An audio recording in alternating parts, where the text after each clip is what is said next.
If you have an interest in horses and love learning more about horses, the horse industry, teaching, or even managing your own horse business, then you're in the right place. We would love you to join us on our mission, which is to improve the lives of horses around the world through the education of riders, handlers, and trainers. So get comfortable, listen in, and enjoy. Our chat today for Horse Chats is with Janet Thomas. Now, Janet is representing Animal Aid abroad, and she's going to tell us a story about, how it got started and why and trigger points. But I'm going to introduce Janet. I'll ask her what her favourite quote is. But before we do that, and I'm really looking forward to talking to her, before we do that, I just want to remind you about the vision of International Horse College, which is to have a world where people safely appreciate, respect and enjoy their horses, and the horses appreciate, respect and enjoy their people. I know that Janet's got this vision because, I've chatted to her a little bit, and I know that she's going to tell some horrific stories about this, but we'll move on anyway and look towards doing what we can to help fix this. But anyway, if you've got the same sort of vision as International Horse College, then have a look at the website, internationalhorsecollege.com, registered training organisation 31352. Now, Janet, how are you? Oh, good. Thanks, Glenys. Thanks for talking to me today. Janet, I've sort of talked to you a little bit, and I know that your story is one that needs to be told. And, you're representing Animal Aid abroad, which does represent quite a few horses, and I think mules and donkeys as well abroad. But, Janet, before we even get started, I do ask people about their favourite quote, so that we can get a little bit of an idea about you before we get started. So have you got a favourite quote you'd like to talk to us today about? I think, like, when we started, probably the one that stands out for us, because at the start we felt like what we were facing was bigger than Ben-Hur, and there was only myself that started it. And then it's probably the Margaret Mead quote, where she says, I do not know it from word to word, because it's where she says, never doubt what a small group or basically one person can do to make a change in this world. So, so I think it says it all, that, you don't need a great big organisation to make things happen. It just takes a lot of passion and drive, and if you believe in something enough, things will change. Okay, and I think that's certainly what you've got, is the passion and drive. Tell us about how Animal Aid abroad actually started, because I think it wasn't a particularly good incident that got it started, but tell us about it and tell us a little bit about your background and what led you to that decision to get Animal Abroad started. Yes, Glenys, I'm a teacher by trade, and I had taken a post in Egypt at the British school in Alexandria, which is up on the Mediterranean. Sounds wonderful, but it's not the best of places, especially for animals. So it was, I've travelled to many and lived in many countries, but I don't think anything prepared me for Egypt as far as animals are concerned, and the sheer abuse of them.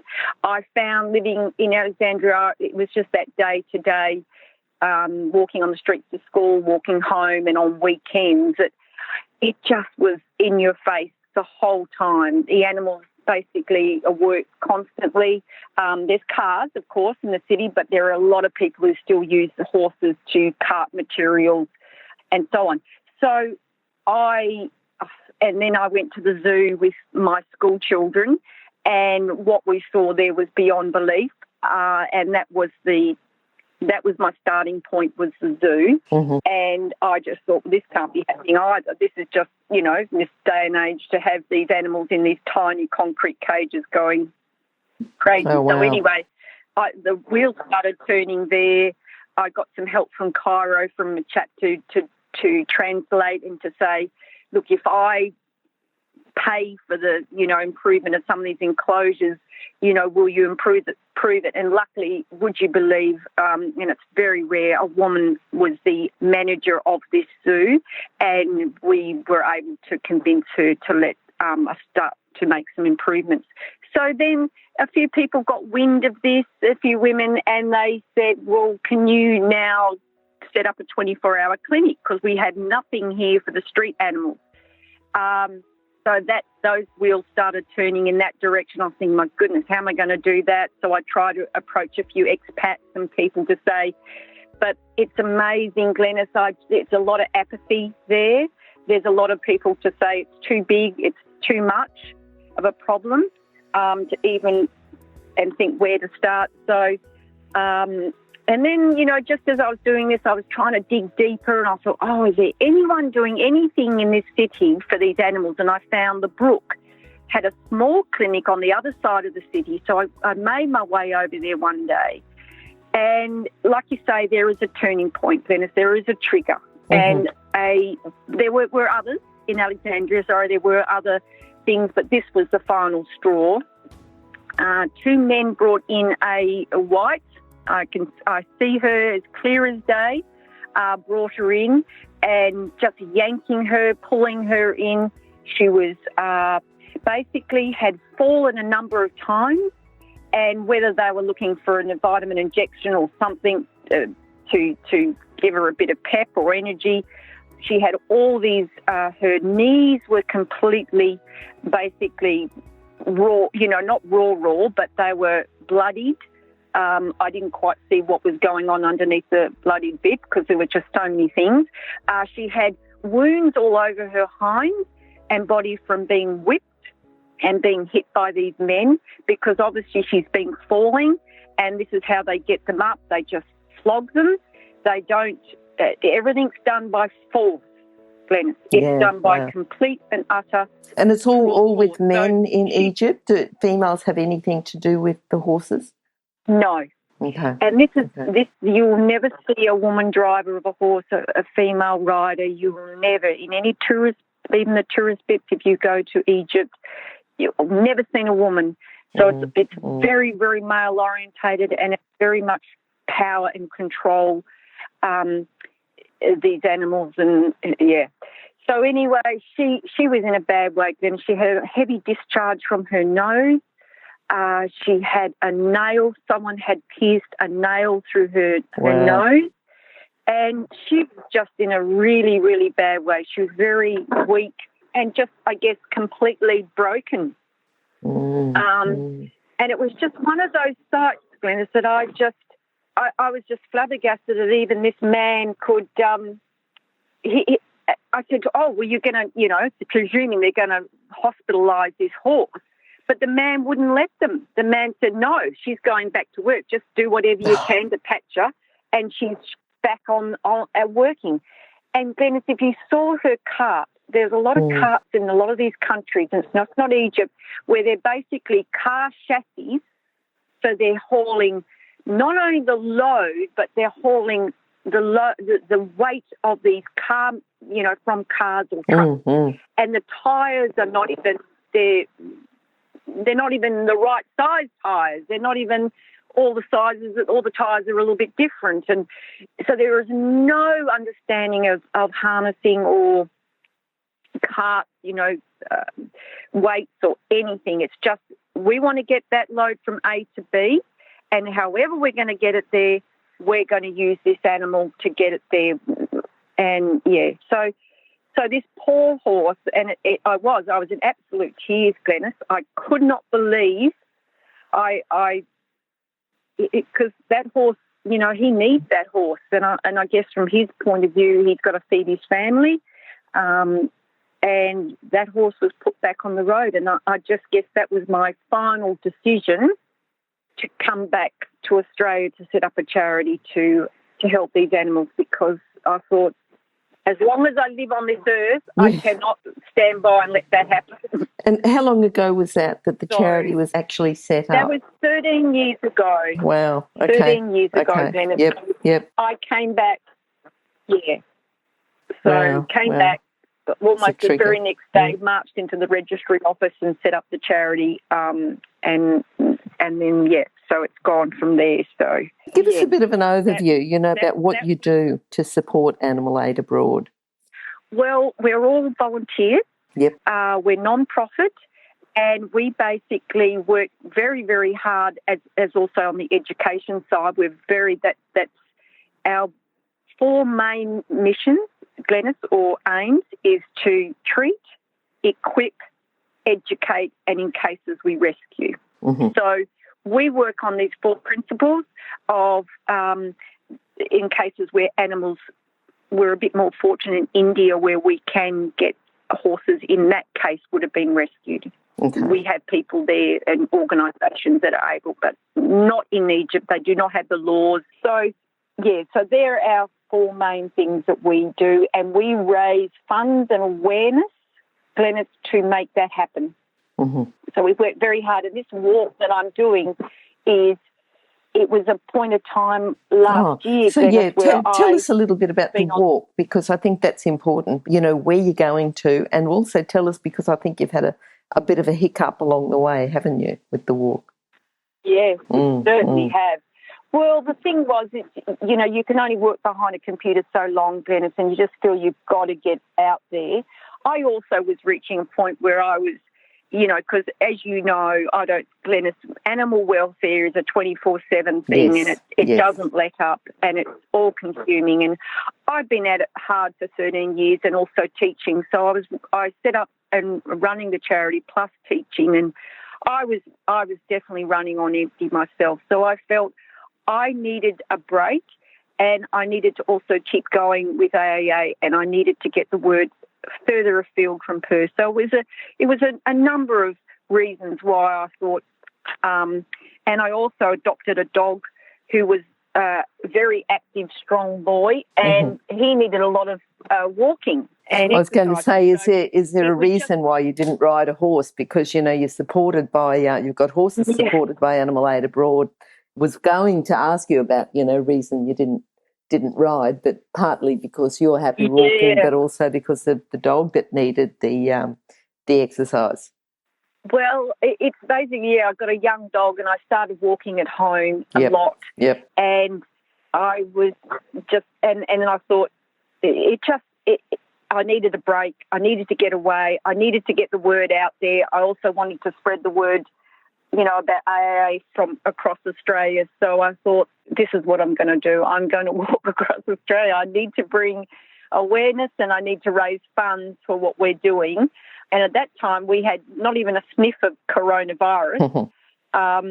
So where were you going then? From where? To Perth to Brisbane, Perth to Sydney? Melbourne to Perth. Oh, you're going from Melbourne to Perth. So the reason why I would have loved to have done it with pack animals, I would have loved to have done it with, I would have absolutely, Glenys, that would be the most ideal. But given the months of planning, extra planning that would have been involved to get the permissions, and I wouldn't want to do it on, I'd have to do it off-road. Yep. Because it's a whole different thing to ride a horse when you've got bitumen and roads and everything. So logistically, it had to be with my dog. So, So we started off, Glenys, and then we got hit with the coronavirus, which is we're in Warrnambool, and we're waiting for a green light so we can keep going. So, but it's been great. Warrnambool's publicised us in the local newspaper and the radio, so we've been very fortunate. So it hasn't been all bad. So we're just looking forward to the clearing, and you can keep going. Now, tell us about some of the work that, you say AAA, Animal Aid Abroad, does with horses around the world, because I'm really interested in that, what you're doing now 13 years later, and what you've put in place. Yeah. Well, we've got projects. Well, we were doing a lot with the Gili Islands and supporting the work that was going on up in the Gili Islands. Okay. We were also doing in Cambodia. There's a great group there, Cambodia Pony Welfare Organisation. We've actually moved on from them because they're doing so well, and we basically, because we're so small, Glenys, we focus on the greatest need. We focus on where we're most needed and where they're not getting help. The very fortunate thing about Cambodia Pony Welfare Organisation, they have World Horse Welfare involved. Yep, good. I think that's what they're called. World it is. Actually, Rolly Owers, we've had Rolly on before, and I think he's going to come on. I'm not sure if it's next chat, but very good. And I think, that mission. But that started with one person. So, you're talking about changing the world with a small group, and, that started with one person. So, you're sort of on the right track, Yeah, well, sometimes it does take that. And then we've got, we were doing mass clinics supporting Dr. Tapia in Nicaragua. He's a vet who was, employed as a vet here, spending any time that could possibly spare time and running mass clinics for horses. We've got a big program in India. Well, big program. It's solely for horses. We support a mobile equine clinic with Friendico in Delhi. And we also support an equine clinic for helping suffering who are based in Jaipur. We also assist in Nowzad in Afghanistan, in Kabul. They have got a small shelter where they rescue horses and donkeys, so we support that. We had the beginnings of start in Colombia, Venice, but then the coronavirus came along, which has shut down some of our not all of it. And it's all still happening, but there's just components of parts where they can't go, roaming everywhere because of the coronavirus. So they've just sort of had to plan things. But Colombia is yet to start, but that was Israel. We support another group there called Pegasus, a wonderful man there called Zavika. He rescues many horses around Israel, so we support that. Liberia and Guinea, we have a project there which is also horses, but we also do donkeys and bullocks with them. Where else? Trying to think. I sometimes lose track myself. But they're probably the main ones. And then we do a lot of work with donkeys as well, and bullocks, and mostly donkeys and horses we mostly focus on. They are the most, Now, tell us about the walk. You had planned to go from Melbourne to Perth, but, then you're not. But, say you get the go forward. How far's the walk? It's about 4,000 kilometres. Okay. All up. Okay. And I've done to date about 560 kilometres. Okay. So you've sort of taken a good first step. It's a little bit of a chip out of it, but we've got the bulk of it to go. Yes. What gave you the idea for the walk? Was it the fact that the dog, or, the whole sponsorship? There must have been more than just, I need to take my dog out for some exercise. Where did the whole idea come about? Oh, no, the main thing was, it was to raise awareness and funds. And Jack was just part of my, animals are always part of my day. So I rarely go without. They're almost like an extension of my arm. So, and he's our animal in our family at the moment. So he gets to go where I go. So tell us a little bit more about him then. What breed is he? And just tell us a bit more. He's a rescue dog from a very good organisation in Perth called the Shenton Park Dog Home, and they got him from up north. Actually, he's a bull Arab cross staffy, so he's a big boy, Glen. He's 40 kilos, and he's I sometimes think he's like a horse because he's extremely strong, but he's also a real gentleman, and he's the most dearest, smoochiest thing on the planet. So I was just fortunate that he loves everybody, Glen. So as I walk along, he just wants to say hello to everybody. Yep. On 4 legs and on 2 legs. So he's a good companion for this sort of thing. He's strong, and his breed is an endurance. He has got that endurance bred into him a bit too. So he doesn't get pushed to do the whole day. He's very spoilt because I do have a support vehicle, Glenys. So he sometimes walks a few hours in the morning with me, and then he'll stop, have a break, and he might walk again in the afternoon, later afternoon.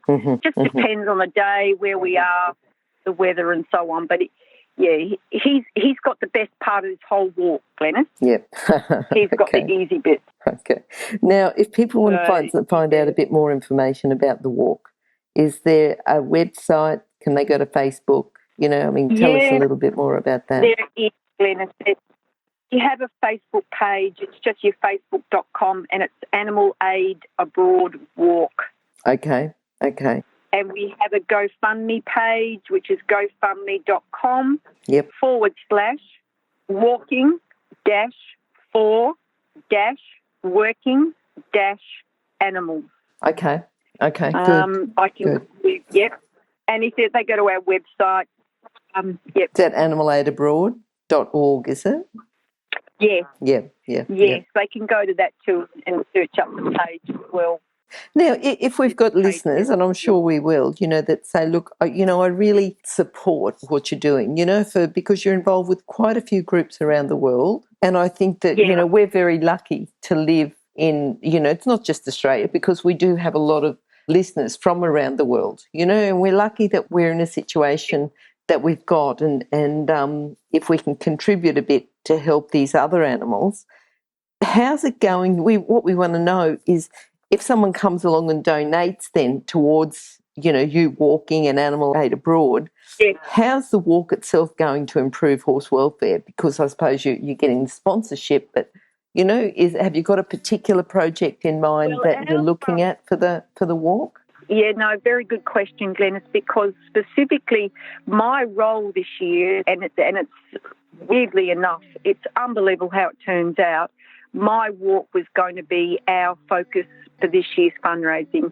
Now, it costs us about $200,000 a year to maintain our 18 projects. Mm-hmm. So if anyone donates, their funds go directly to our projects. We don't pay for it. We don't have employees. We have our small little overheads for some printing, as you can imagine, things like postage. But basically, we are a volunteer-based organisation. People's donations goes directly. We deal directly, sometimes daily, with our group. And if you're an Australian resident, we have tax deductibility. So your donation, especially with the tax year coming up June, your donation is tax deductible. So we pride ourselves, and we work very hard, Glenys, that we do make sure the money goes where it goes, and we make sure that our maximum dollar, goes towards improving the treatment and the welfare and the education of these people who've got these animals. Okay. And part of my walk too, Glenys, is I am raising funds to set up a sanctuary in Manor in Sri Lanka. They've got a situation up there in the north of Sri Lanka. We support their donkey program, but I also went there, and we decided that it needed a sanctuary for all the other animals in that part of Sri Lanka. So, yeah. Mm-hmm. So the need is never ending, Glenys. Yep. But we'll keep going because these animals definitely need our help, Glenys. I think so. I think you've given us a really good chat today, and I think that, sometimes it's all right to just turn a blind eye, but, I think there's horses out there that really need our help, and it's great to know that, 13 years later, it's not just a bit of a fly-by-night type thing, that you're really passionate about it, and you are someone who's looking at changing the world. So I think really good. Now, if people would like to contact you and donate, we did talk about it. It's animalaidabroad.org. You've also got a Facebook page, Animal Aid Abroad. What was the other Facebook page you'd said? Was it Animal Aid Abroad? And the other one was Walk. So Animal Aid Abroad Walk. Okay. So, and they also emailed me to Glenys. Okay. We're very contactable, and yeah. What's the best email then, Janet? It's info@animalaidabroad.org. Okay, and those details will be on Horse Chats as well, so it'll be horsechats.com. Search for Janet, search for Thomas, or probably even if you search for Animal Aid Abroad, those details will come up. And at the bottom of Janet's page, you'll have a recording of this chat. At the bottom of the page will be all those contact details for Janet, and they can give her a call or send her an email or jump on the Facebook page, and I'm sure you'll find out about how you can contribute as well. Yeah. Brilliant. Okay. Look, thank you, Glenys. Thank not you so a problem much. at all. Great to chat with you, and hopefully we'll sort of, as you're going along, we'll be able to see, talk a little bit more about how you're going. Absolutely. And just any other projects we can stay in touch with. Brilliant. Okay. Thank you, Janet. We will. Thank you, Glenys. Thanks for having me. Bye. Bye. If you've enjoyed this chat, then please comment, rate and subscribe. If you'd like any changes or recommendations for guests, then please contact us through horsechats.com. And while you're online, have a look at the government-accredited courses at internationalhorsecollege.com. Registered Training Organisation 31352. Remember that our comments and instructions are general in nature and do not take into consideration your individual horses or your individual ability and circumstances. If you enjoyed this podcast, then please leave your comment below.